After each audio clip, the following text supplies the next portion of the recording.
Hello, I'm Sumit, and you're watching or listening to the Net Hero podcast. This is a podcast for you if you care about what we're doing to the planet. You don't have to be an eco-warrior. We believe business is the solution to making things better. But we're for people who want to make that difference by either cutting their emissions or coming up with ideas that can help us do things a bit better. We've featured politicians, academics, lots and lots of business people, entrepreneurs, inventors, and of course people who are just interested in doing the right thing. So sit back, listen and enjoy, and make sure you subscribe to the podcast. Please share it with your friends and colleagues, and you can always check out our two websites that cover all of this, Energy Live News and futurenetzero.com. This podcast is purely editorial, so sit back and enjoy this week's episode. I've done this same intro before. Bankers. I said that with a B. No, let's be honest. Finance is going to be the vital part of our transition to net zero. And we've looked at it on various podcasts. We've talked about kind of where will the money come.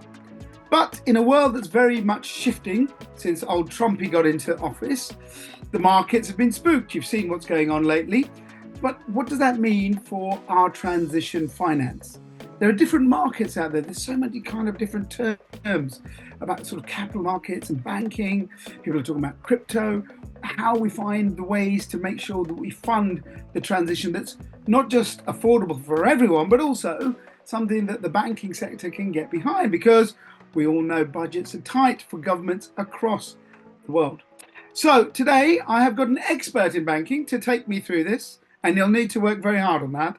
I'm not great at this subject. So I'm delighted to say thank you very much for joining us on the Net Hero podcast.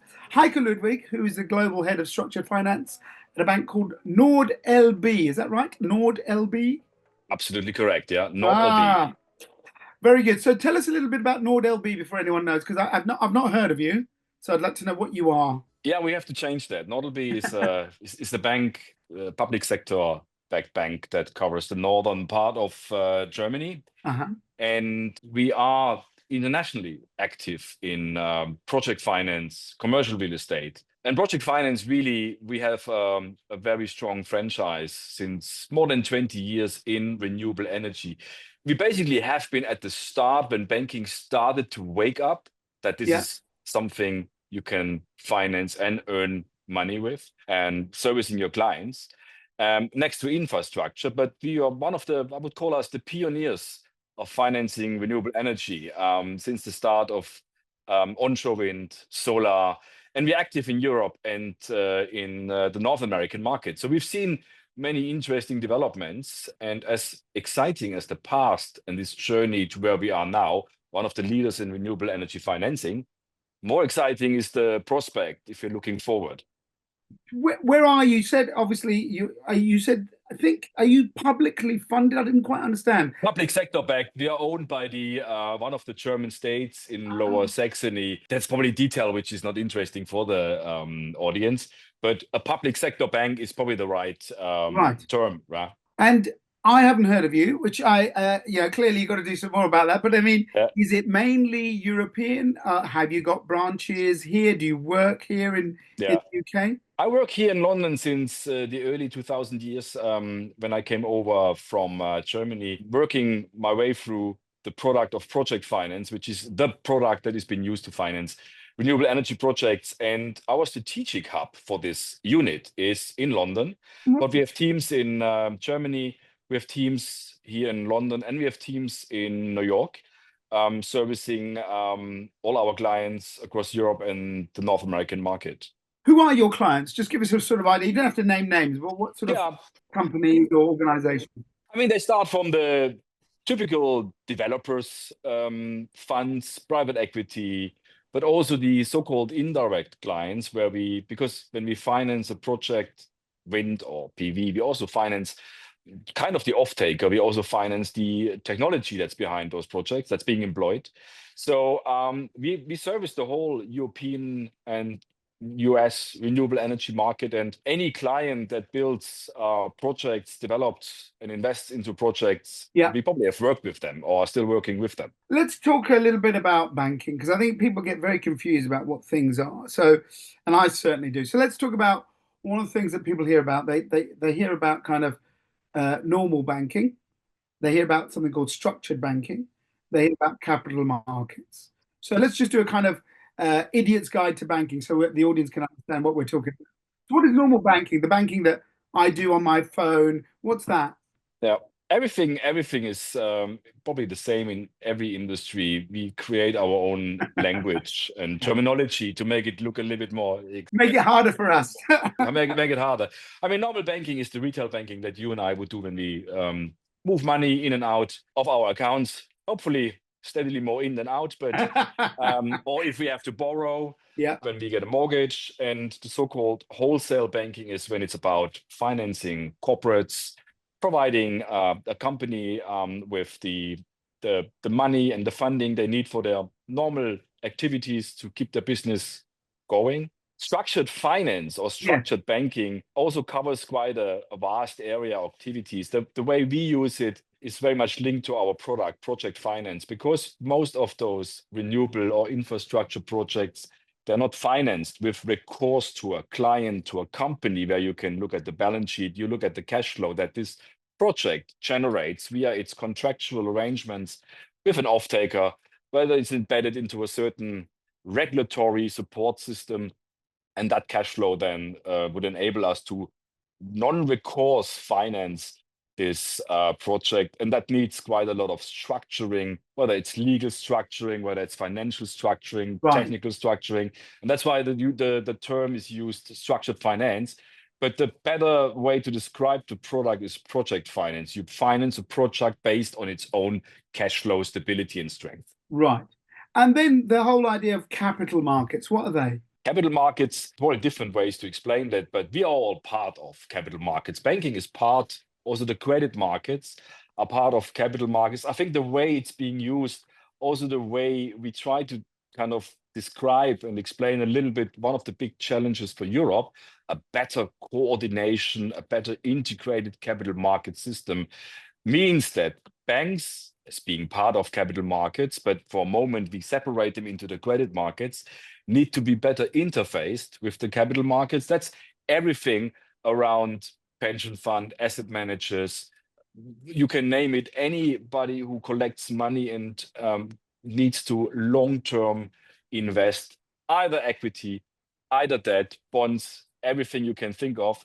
And the topic around renewable energy that becomes important is that there are regional differences, how well those two worlds, the banking and the, let's say, institutional part of the capital market is connected, which is an important question when accelerating the financing activity towards net zero. If you look historically, before we go to what we're doing now, nations built things, right? It was the state. So when you had electricity, when you had gas, whatever it was, it doesn't matter where it is, and some countries are still very much nationalized, right? They built the infrastructure. They said, right, we're going to build this from our own funds, from the government's money, public money, and off we go. And then, private companies came in and they started to do deals with governments and go, well, we'll build this, but you give us a bit of money, a bit of subsidy. Looking at the picture now, you said that your bank's been in this kind of probably 25, 30 years since the beginning of all this. Correct. How much has it changed? Because I can see from our point of view here in the UK, you've got a government in now who's trying to create this thing called GB Energy, which a lot of people say you don't need it, but their idea is that, hey, we're going to put some money in to show that we will back projects, right? In a way, seed funding, whatever you want to call it. A lot of people say that the market should look after themselves, but then people say, well, hang on, people are only going to build where there's lots of money in lending, and where you actually need the power could be very remote and no one bothers with it. So over the last 25, 30 years, have you seen a shift of where the governments are interfering more if projects need more government money, or is that now gone as people are becoming more trusting to say, actually, these things can make money without any government subsidy? Yeah, it's a very good question because there isn't an easy answer. The situation generally is that most projects by far no longer need that much support. Right. You can, for example, if you maybe stick a moment into the European perspective, Yeah. you have markets like Germany. They have a long, stable support that goes down over time, but has been very consistent. The same kind of support. Some would even say maybe has led to a little bit of too much focus on the production side, not enough on the grid. And then you have markets that have gone a little bit into on, off, and had huge corrections. For example, like the Spanish market, a very generous subsidy in the early years, Yeah. overbuilt. They had to retroactively change, which is a huge impact for the financing community, and had basically brought this market to a standstill for many years. Is now producing projects on a pure commercial basis via so-called power purchase agreements. You have markets that from the beginning had very low levels of so-called subsidies or support, like Scandinavia. Yeah. But what all these markets have in common, that there are good business cases to develop renewable energy projects. In Northern Europe, more onshore wind. In Southern Europe, probably more PV, solar. Yeah. But what all these markets have in common is the fact that it's the old infant industry argument. What's the right time to start? And more important, what's the right time to start phasing out? Because it's like a nice little sweetener or piece of sugar. You get used to it. And the industry, the community, the business get used to it. So you can't just stop it. You need to phase it out in a controlled manner. Yeah. And I think this is where some markets are probably still have a way to go. But the general story around the economic case for renewables is one of great success. If you looked at what happens beyond the so-called political noise. And we know in Europe, probably a bit less, but in the US, there is an enormous amount of political noise, but the fundamentals for renewables, the business fundamentals for renewables have been gone from strong to stronger. You raise a very important point there, because let me give you an example. You've been here a long time now, so you probably remember this, but there was this thing called the feed-in tariff for encouraging solar in the UK, and it did a really good job. It got a lot of people because it was frankly subsidized. Same with, the EV charging point, a very small domestic thing, but, you could get your charging point with a grant, which is now being phased out. You've got the build of nuclear that's going on around the world, the sort of nuclear renaissance. You've got big capital projects in terms of wind and huge PV and all of that. A lot of it still seems to be, and it's an interesting point you said about the sweetener. A lot of people still want to see governments backing these things. If you say that the markets are more robust now, why do you think that is still the case? I think I can answer it from a banking point of view. I'm not necessarily sure that what the community and the renewable energy industry is asking for is, can you put in stone the support forever and ever? It's nice. It would be a fantastic business model. But I think what they're asking for is stability in the laws and regulation this industry is sitting on. And there's no other market like the energy or electricity markets that needs strong and stable forward-looking regulation rules. And sometimes support is not as direct and visible, also when it comes to how the public opinion receives that support. We know that every nuclear power plant in the world needs some kind of support. In most ways, subsidies or even this question of stability. And I think the industry needs stability, and there are risks that would also impact those who provide equity and debt, like the banks. One of the main topics and challenges these days is, how about the intermittence and the fact that we're dealing with negative pricing? Yeah. Who is taking that risk? Is this going into and I mentioned the importance of cash flow stability. Is that becoming a project risk?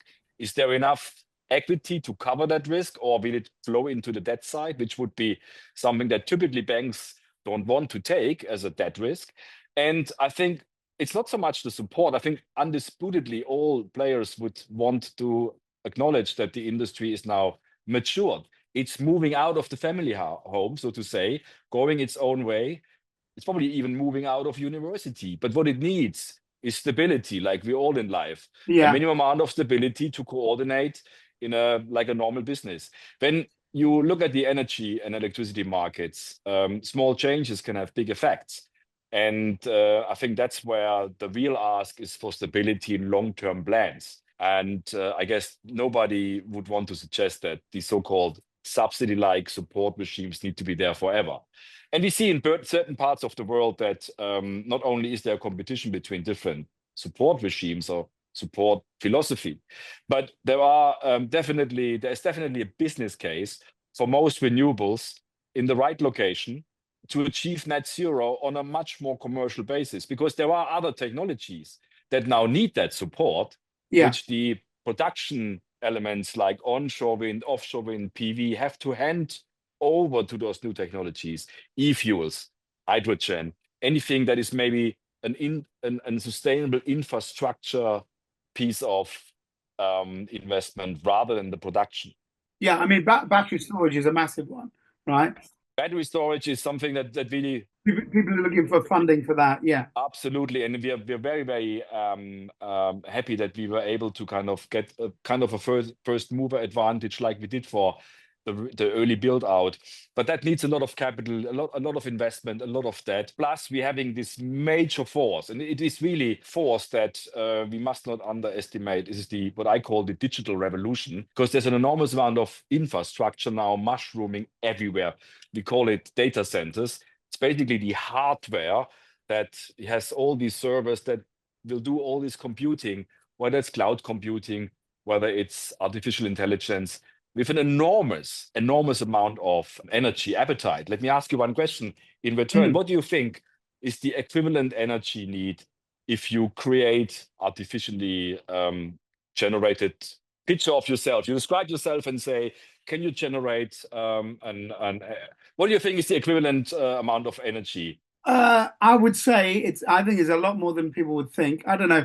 I think I read something that an email takes, I don't know what it was, about how many kilowatts or whatever for it to go through. So I don't know. I'm going to guess the same as an email or a bit more. It's more. It's kind of you charge your iPhone from almost zero, yeah. And I think it's very often forgotten how much energy is needed. And we all enjoy this extra service. Now, I think the argument and the question that raises for the financing side, bank debt, capital markets, is I'm not sure this has been initially counted in when calculating the path to net zero. That on the way we'll have those huge developments that require even more energy that can be countered by more efficiency or better processing, computing power. That's all fine. But I think fundamentally it just needs even more capital, even more infrastructure.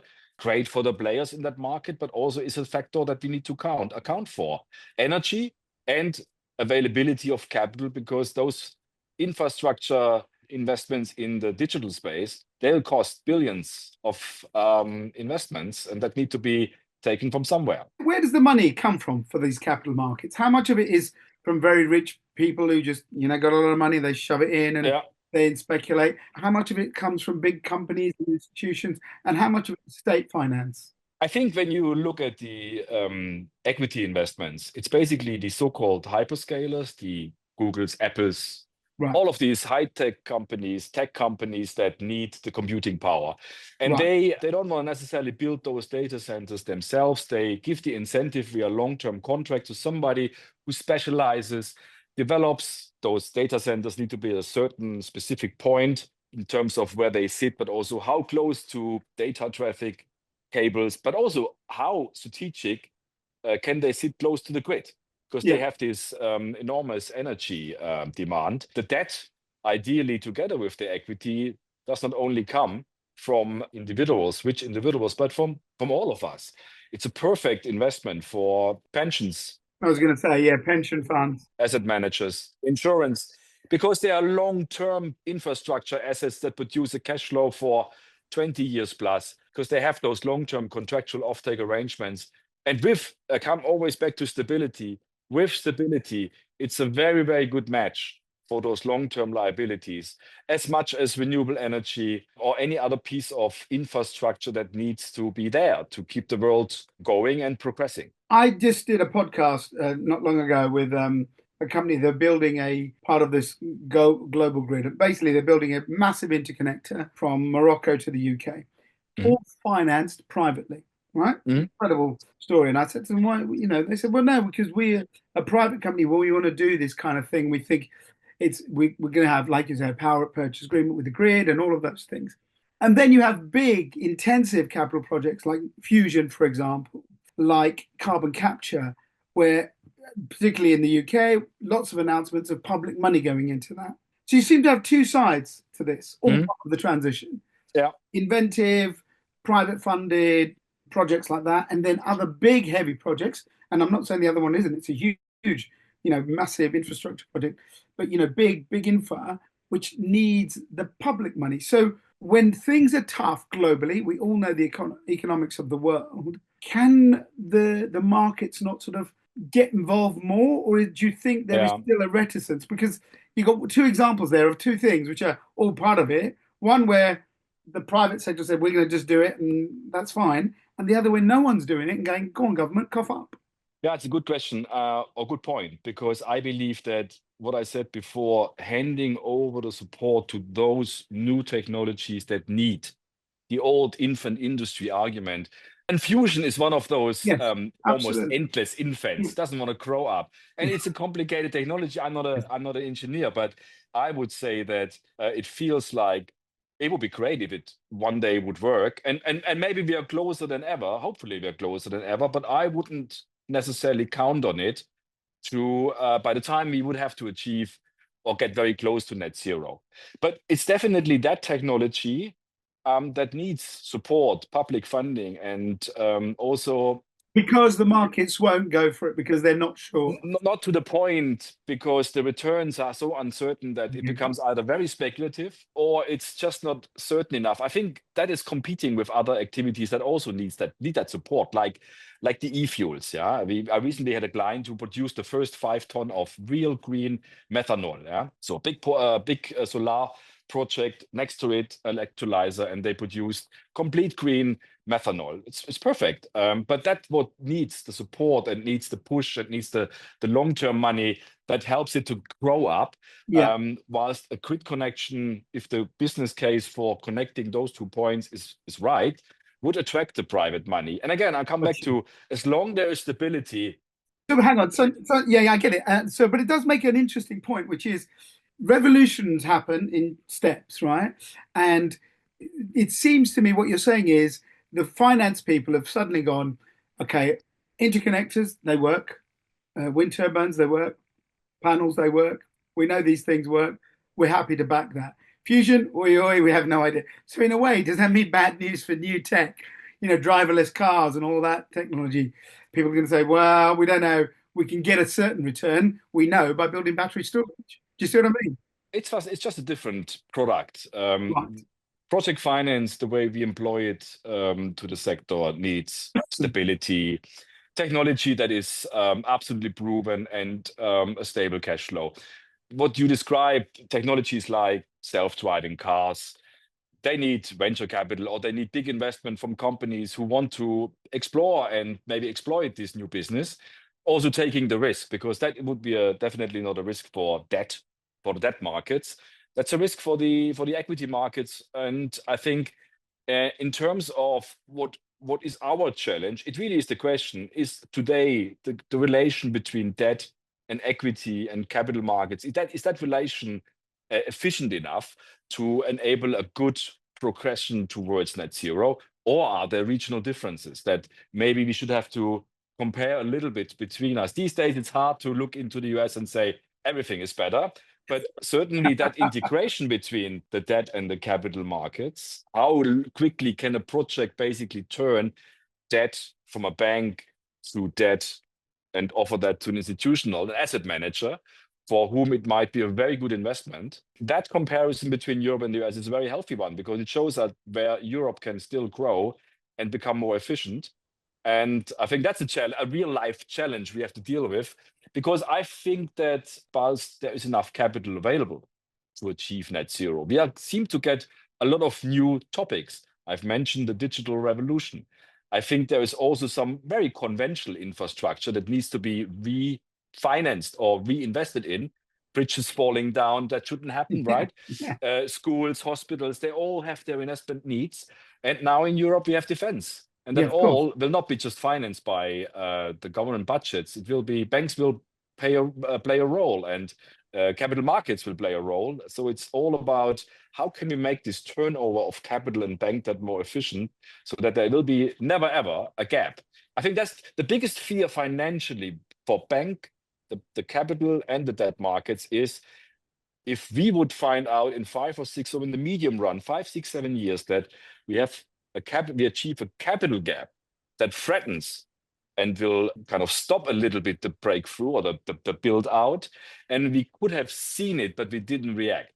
In the short term, everything is fine. It's great for banks, great for the project sponsors that there is this dynamic in the market. But what if we think, or what if we believe there could be a threat of the so-called great capital gap?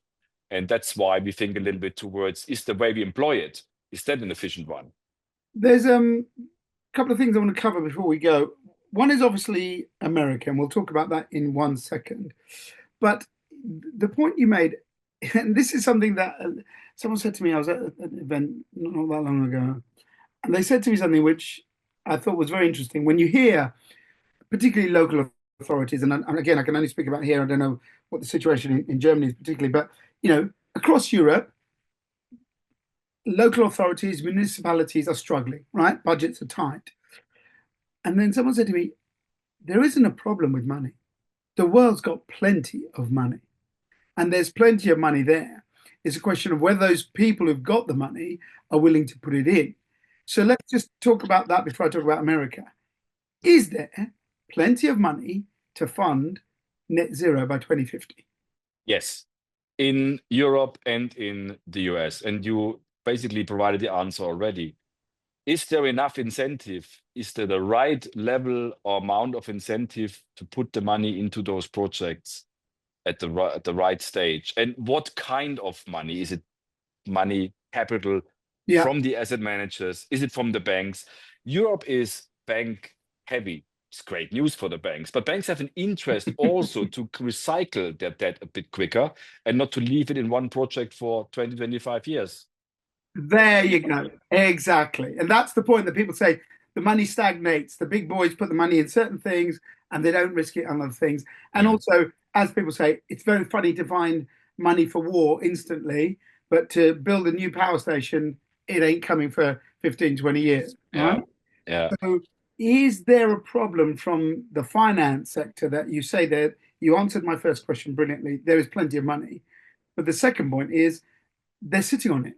And that's where people have felt since COVID, there's a bit of that. The money's been sat on, bringing up, massive investment after the world shut down. And there's a lot of capital reserves sitting there, but they still haven't put it out there. Why?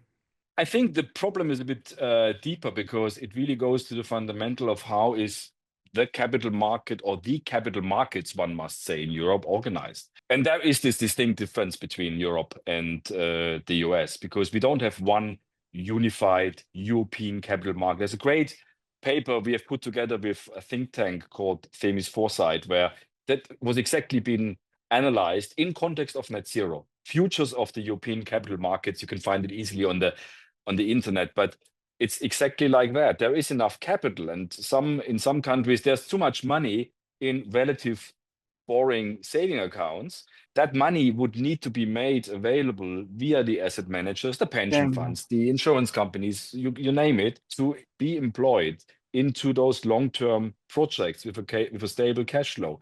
If it's combined with a more unified European support for those projects, whether it's renewables or other sustainable topics, or even classic infrastructure, it would find its way, and we could have this much faster turnover of bank debt and provide a home, an investment opportunity for all these future pension liabilities. And that is happening much more efficient in the US. The turnover of bank debt, very roughly, very simplified, is faster by factor 3.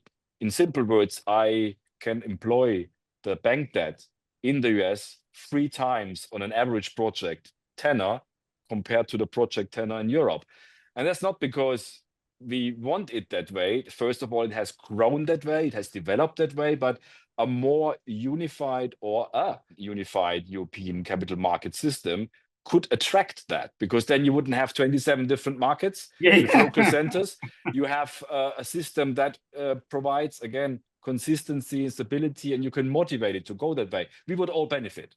Let's do Trumpy. Good old Trumpy, right? He's come along, and at the time of recording this, the market's having jitters about his tariffs and all that. But look, you had under Biden the Inflation Reduction Act, and the point you mentioned about people wanted the stability, and then they invested, right? So they put in loads of money, which hasn't even started, frankly, to create those projects, but it's there. You then have a shift around and a return to fossil fuels in the short term, all of this. But who knows what Trump's going to go. But the fact is, all the reports show the transition will still continue, despite all of the noise. That actually, if you look at what Trump's trying to do, I don't want to go into a whole politics thing, but he's trying to secure cobalt, lithium, nickel, cadmium, all the things that you need for rare earths that you need for the energy transition. So does this kind of spooking of the markets, even though it's a big market in America, is it something that actually globally is not really going to make a big difference? Because globally, pretty much everyone else is still going down that same path. Yeah, and even absolutely. America is still investing in renewables at Absolutely. the same time. Absolutely. Again, you gave the answer yourself. I think there is the political noise. Yeah. And the speakers got so much louder with the election. But it's just also very loud. And yes, the uncertainty generally has increased to an extent. I mean, on an annual basis, like last year, we did provide almost 7 billion of project finance to energy and infrastructure. And a good portion of that, 25-30%, in the North American markets. It's an important market. Also, I have an existing book there. That means I need to fully understand what's happening. And we early enough, even when it was just a possibility, started to analyze what would that mean. And we spoke to the industry, to our clients, we spoke to everyone we had to speak to. Yes, there are some negative effects, whether it's offshore wind, which we, for some other reasons, never got involved in the US, or onshore wind power on federal land. But while most projects, PV, solar, and batteries are in the south, in so-called red states, so far we have been seeing no slowdown. It's actually almost the reverse. And I think that goes back to the US has a slight different support philosophy. It's a tax-driven support system. And the long-term cash flow is based on a commercially negotiated contract between the project and an off-taker. That's it goes ahead because there are commercial features and reasons to support that. Whilst the tax makes the project investment cheaper, the fundamentals remain, and we haven't really seen any big slowdown. And I think the observation in the US, you can have people in that industry walking around, even some of them with the red cap, but it seems to sound and look ambivalent, but it works, right? So there are 400,000 new jobs that have been created since the start of the IRA, and we believe that the fundamentals remain intact. And I think the main driver is the enormous appetite and hunger for energy. To order a new gas turbine, you have to wait 3 years. And you don't even have then the turbine, right? A solar plant, even a solar project close to a gigawatt, the construction time for that is a year max. Yeah. So by the time you have a gigawatt or 3 gigawatts in 3 years, there are a lot of gas turbines you have to order, and you don't know whether you get them in time. So the political noise and the facts on the ground, I'm more optimistic. I'm more concerned that people might think that renewables have been written off, and some politicians use them as a narrative where you can send the blame towards to, but the business fundamental around is very, very solid. And I think the threat of climate change hasn't gone away. So that's why I believe that markets are efficient most of the time, and markets are intelligent. They will continue to go into the future, right, with renewables. Oh, can I trust a banker? Absolutely, on this one. Banks have, I can tell you, banks have, I mean, renewables have changed the world. They also have changed finance, right? With the financing of renewables, we got a lot of innovation into the finance market. We got a lot of different and fantastic colleagues. People today joining banking, they want narrative, they want content, they want positive content. Yeah. And I'm not saying this was different or not there in the past, but we work with fascinating, talented colleagues. And what all unites financing scene is also we're doing something that feels good, right? Well, there we go. And that is a good place to end. So bankers can be good. Heiko's leading the force for good. I'm glad to do that. Thank you. Thank you. Thank you so much for joining us, and really thank you for guiding us through. I think that, you've summed it up. There is the money there, and I think people should find that things will start to move even faster as, more technologies come on. So interesting stuff. Thanks for joining me on the podcast. Really appreciate your time. Pleasure. Thanks for having me. Thank you. Thank you very much, so Heiko. Thank you for you watching and listening at home or wherever you are. Make sure you subscribe to the podcast. Let us know what you think on social media. And my thanks to Sohi for production of this week's Net Hero podcast. See you soon. You've just heard the Net Hero podcast from FutureNetZero.com. Join us as we help you find ways to cut your carbon footprint as we head towards net zero. Subscribe and follow us on social media. FutureNetZero.com. Better business, better planet.